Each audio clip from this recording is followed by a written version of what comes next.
सुभद्रा कुमारी चौहान जी की कहानी किस्मत। कथावाचक निधि सहगल। भौजी, तुम सदा सफेद धोती क्यों पहनती हो? क्या बताऊं मुन्नी। क्यों भौजी, क्या तुम्हें अम्मा रंगीन धोती नहीं पहनने देती? नहीं मुन्नी, मेरी किस्मत ही नहीं पहनने देती, अम्मा भी क्या करे। किस्मत कौन है भौजी? वो भी क्या अम्मा की तरह तुमसे लड़ा करती है और गालियां देती है?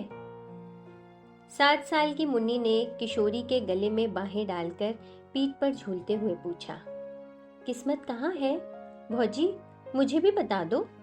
सिल पर का पिसा हुआ मसाला कटोरी में उठाते हुए किशोरी ने एक ठंडी सांस ली। बोली, किस्मत कहाँ है मुन्नी, क्या बताऊं। अंचल से आंसू पोंछकर किशोरी ने तरकारी बगाड़ दी। खाना तैयार होने में अभी आध घंटे की देर थी। इसी समय मुन्नी की माँ गरजती हुई चौके में आई। बोली, 10 साढ़े 10 बज रहे हैं, अभी तक खाना भी नहीं बना। बच्चे क्या भूखे ही स्कूल जाएंगे? बाप रे बाप, मैं तो इस कुलच्छनी से हैरान हो गई हूँ। घर में ऐसा कौन सा भारी काम है जो समय पर खाना भी तैयार नहीं होता? दुनिया में सभी औरतें काम करती हैं, या तू ही अनोखी काम करने वाली है? एक सांस में मुन्नी की माँ इतनी बातें कह गई और पटा बिछाकर चौके में बैठ गई। किशोरी ने डरते डरते कहा, अम्मा जी, अभी तो 9 ही बजे हैं, आध घंटे में सब तैयार हो जाता है, तुम क्यों तकलीफ करती हो? चिमटा खींचकर किशोरी को मारती हुई सास बोली, तू सच्ची और मैं झूठी? 10 बार राण से कह दिया कि जबान न लड़ाया कर, पर मुंह चला ही जाती है। तू भूली किस घमंड में है? तेरे सरीखी 50 को तो मैं उंगलियों पर नचा दूं। चल हट, निकल चौके से। आंख पोंछती हुई किशोरी चौके से बाहर हो गई। जरा से मुन्नी अपनी माँ का ये कठोर व्यवहार विस्मय भरी आंखों से देखती रह गई। किशोरी के जाते ही वह चुपचाप उसके पीछे चली, किंतु तुरंत ही माता की डांट से वह लौट पड़ी। इस घर में प्रायः प्रतिदिन ही इस प्रकार होता रहता था। बच्चे खाना खाकर समय से आध घंटे पहले ही स्कूल पहुंच गए। खाना बनाकर जब मुन्नी की माँ हाथ धो रही थी, तब उनके पति राम किशोर मुवक्किलों से किसी प्रकार की छुट्टी पाकर घर आए। सुनसान घर देखकर बोले, बच्चे कहाँ गए हैं सब?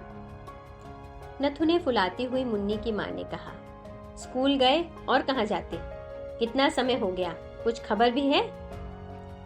घड़ी निकालकर देखते हुए रामकिशोर बोले, अभी 9:30 ही तो बजे हैं, मुझे कचहरी भी तो जाना है ना। मुन्नी की माँ तड़प कर बोली, जरूर तुमने सुन लिया होगा, दुलारी बहू ने 9 कहा था और तुम 9:30 पर ही पहुंच गए, तो इतना क्या कम किया? तुम उसकी बात कभी झूठी होने दोगे? मैं तो कहती हूँ, इस घर में नौकर चाकर तक का मान मुलाहिजा है, पर मेरा नहीं। सब सच्चे और मैं झूठी, कहकर मुन्नी की माँ जोर से रोने लगी। मैं तो ये नहीं कहता कि तुम झूठी हो, घड़ी ही गलत हो गई होगी, फिर इसमें रोने की कोई बात नहीं है। कहते कहते रामकिशोर जी स्नान करने चले गए। वे अपनी स्त्री के स्वभाव को अच्छी तरह जानते थे। किशोरी के साथ वो कितना दुर्व्यवहार करती है, ये भी उनसे छिपा ना था। जरा जरा सी बात पर किशोरी को मार देना और गाली दे देना तो बहुत मामूली बात थी। यही कारण था कि बहू के प्रति उनका व्यवहार बड़ा ही आदर और प्रेमपूर्ण होता। किशोरी उनके पहले विवाह के पत्नी के एकमात्र बेटे की बहू थी। विवाह के कुछ ही दिन बाद निर्दयी विधाता ने बेचारी किशोरी का सौभाग्य सिंदूर पोंछ दिया। उसके मायके में भी कोई न था। वह अभागिनी विधवा सर्वदा दया की ही पात्र थी, किंतु ज्यों ज्यों मुन्नी की माँ देखती कि रामकिशोर जी का व्यवहार बहू के प्रति बहुत ही स्नेहपूर्ण होता, त्यों त्यों किशोरी के साथ उनका द्वेष भाव बढ़ता ही जाता। रामकिशोर अपनी इस पत्नी से बहुत दबते थे। इन सब बातों को जानते हुए भी वह किशोरी पर किए जाने वाले अत्याचारों को रोक न सकते थे। 100 की सीधी बात तो ये थी कि पत्नी के खिलाफ कुछ कह के वे अपनी खोपड़ी के बाल न नुचवाना चाहते थे, इसलिए बहुधा वे चुप ही रह जाया करते थे। आज भी जान गए कि कोई बात जरूर हुई है और किशोरी को ही भूखी प्यासी पड़ा रहना पड़ेगा। इसलिए कचहरी जाने से पहले किशोरी के कमरे की तरफ गए और कहते गए कि भूखी न रहना बेटा, रोटी जरूर खा लेना, नहीं तो मुझे बड़ा दुख होगा। राम किशोर का ये वाक्य मुन्नी की माँ ने सुन लिया। उनके सिर से पैर तक आग लग गई। मन ही मन सोचा, इस चुड़ैल पर इतना प्रेम, कचहरी जाते जाते उसका लाड कर गए, खाना खाने के लिए खुशामद कर गए, मुझसे बात करने की फुर्सत भी ना थी। खाएगी खाना, देखती हूँ क्या खाती है, अपने बाप की हाड़। मुन्नी की माँ ने खाना खा चुकने के बाद सबका सब खाना उठाकर कहारिन को दे दिया और चौका उठाकर बाहर चली गई। किशोरी जब चौके में गई तो सब बर्तन खाली पड़े थे। भात के बटुए में 2-3 कण चावल के लिपटे थे। किशोरी ने उन्हीं को निकालकर मुंह में डाल लिया और पानी पीकर अपनी कोठरी में चली आई। आज राम किशोर जी कचहरी में कुछ काम न होने के कारण जल्दी ही लौट आए। मुन्नी की माँ बाहर गई थी। घर में पत्नी को कहीं ना पाकर वे बहू की कोठरी की तरफ गए। बहू की दयनीय दशा को देखकर उनकी आंखें भर आईं। आज चंदन जीता होता तब भी क्या इसकी यही दशा रहती। अपनी भीरुता पर उन्होंने अपने आप को न जाने कितना धिक्कारा। उसकी धोती कई जगह से फटकर सी जा चुकी थी। उस धोती से लज्जा निवारण भी कठिनाई से ही हो सकती थी। बिछौनों के नाम से खाट पर कुछ चीथड़े पड़े थे। जमीन पर हाथ का तकिया लगाए वह पड़ी थी। उसको झपकी सी लग गई थी। पैरों की आहट पाते ही वह तुरंत उठ बैठी। राम किशोर जी को सामने देखते ही संकोच से जरा घूंघट सरकाने के लिए ज्यों ही उसने धोती खींची, धोती फट गई।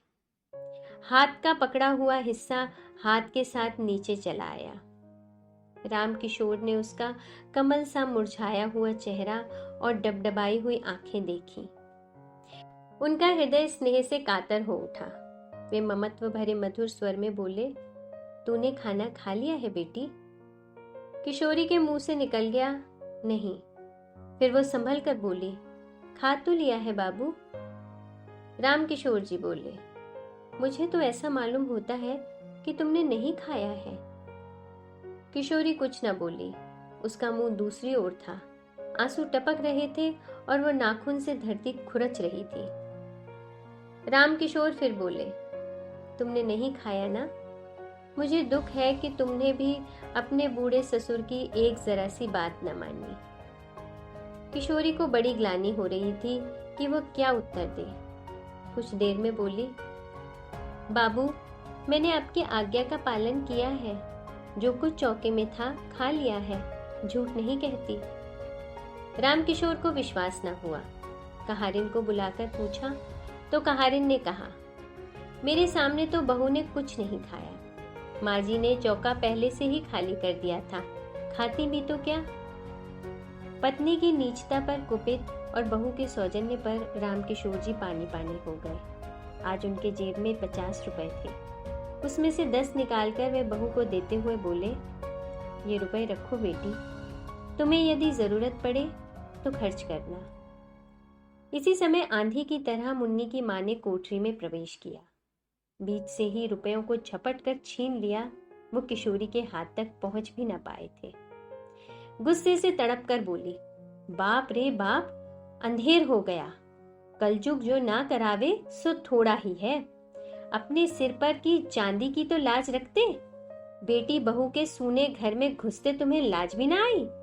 तुम्हारे ही सर चढ़ाने से तो ये इतनी सर चढ़ी है, पर मैं न जानती थी कि बात इतनी बढ़ चुकी है। इस बुढ़ापे में भी गड़े में ही जाके गिरे। राम राम, इसी पाप के बोझ से तो धरती दबी जाती है। वे तीर की तरह कोठरी से निकल गईं। उनके पीछे ही राम किशोर भी चुपचाप चले गए। वे बहुत वृद्ध तो ना थे, परंतु जीवन में नित्य होने वाली घटनाओं और जवान बेटे की मृत्यु से वे अपनी उम्र के लिहाज से बहुत बूढ़े हो चुके थे। ग्लानि और शोक से वे बाहर की बैठक में जाकर लेट गए। उन्हें रह रहकर चंदन की याद आ रही थी।